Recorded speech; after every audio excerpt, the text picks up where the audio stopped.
বাংলাদেশক লৈ চলিছে অসম। ৰাজ্যসভাৰ বিজেপিৰ সাংসদ সুধাংশু ত্ৰিবেদীয়ে ধুবুৰীক মিনি বাংলাদেশ আখ্যা দিয়াৰ পাছত আজিও তোলপাৰ ৰাজনৈতিক মহল। বিজেপিৰ সাংসদগৰাকীৰ মন্তব্যক মুকলিকৈ সমৰ্থন জনাইছে কংগ্ৰেছৰ নিলম্বিত বিধায়ক কমলাক্ষ দে পুৰকায়স্থই।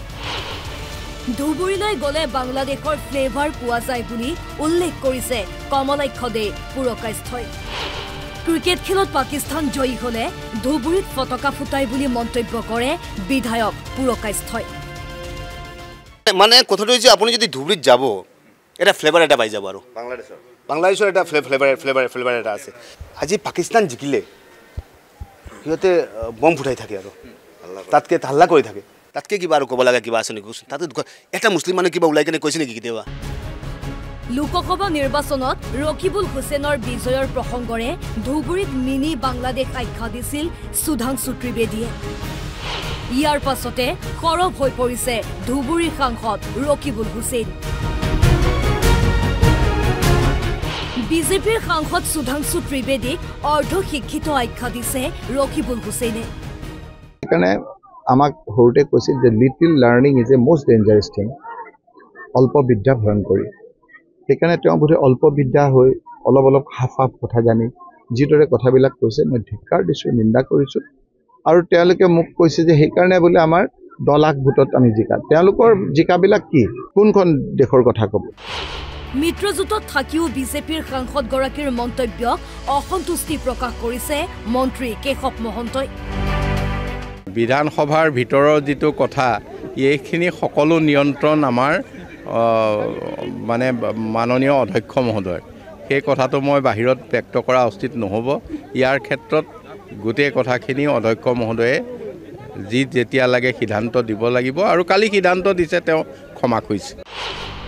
বিতৰ্কৰ পাছতে ধুবুৰী সন্দৰ্ভত অধ্যয়ন কৰিবলৈ আহ্বান জনালে কংগ্ৰেছৰ বিধায়ক জাকিৰ হুছেইন সিকদাৰে। সুধাংশু ত্ৰিবেদীৰ মন্তব্যক লৈ প্ৰতিক্ৰিয়া ব্যক্ত কৰিছে বিধায়ক শ্বেৰমান আলী আহমেদ আৰু আব্দুৰ ৰছিদ মণ্ডলে। ধুবুৰীৰ মানুহক তেনেকৈ তাচ্ছিল্য কৰি কমলক্ষ পুৰকায়স্থই ভাবিছে বিজেপিৰ পৰা পুৰস্কাৰ পাব, আৰু যাৰ কাৰণে কৰিছে। কিন্তু কমলক্ষ দে পুৰকায়স্থই ধুবুৰীৰ ইতিহাস নাজানে।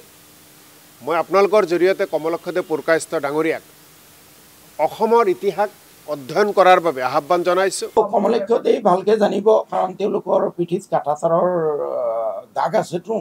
বাংলাদেশৰ ফ্লেভাৰ কিন্তু ভাৰতৰ ফ্লেভাৰ কিন্তু তেওঁলোকে ভালকৈ বুজি পায়। চহৰত কি সম্প্ৰদায়ৰ মানুহ বসবাস কৰে, এই কথাটো ভালকৈ অনুধাৱন কৰক। আৰু চাওক, বিধায়কসকল বিধানসভাত বিধি প্ৰণয়নৰ কাৰণে তেওঁলোকে আহে, আৰু সেই তেনেকুৱা বিধান প্ৰণয়ন কৰা ব্যক্তিসকলৰ দ্বাৰাই যেতিয়া বিধান ভংগ হোৱাকৈ কথা কোৱা যায়, মই ভাবোঁ এইটো সংবিধান বিৰোধী কথা।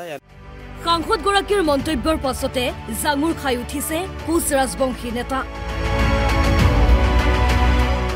ধুবুৰীক মিনি বাংলাদেশ আখ্যা দিয়াটো এক প্ৰকাৰ ৰাজনৈতিক ষড়যন্ত্ৰ বুলি সংবাদমেলত উল্লেখ কৰিছে কমতাপুৰ স্বায়ত্তশাসিত পৰিষদৰ প্ৰাক্তন কাৰ্যনিৰ্বাহক সদস্য কাৰ্তিক ক্ৰয়ে। এই ধুবুৰী জিলাৰ ভিতৰত তেওঁলোকৰ কোনো জ্ঞান নাই বুলি আমি ভাবিছোঁ, আৰু লগতে ইয়াত এটা ষড়যন্ত্ৰ বুলি আমি ভাবি লৈছোঁ। ধুবুৰীবাসী ৰাইজে ঘৃণা কৰোঁ, আৰু লগতে আমি তেওঁক চকিয়াই দিছোঁ। অতি সোনকালে ধুবুৰীবাসী ৰাইজৰ পৰা ক্ষমা বিচাৰিব লাগে। বিচিত্ৰ ৰাজবংশী আৰু দীপাংকৰ মেধিৰ ৰিপৰ্ট, NB নিউজ।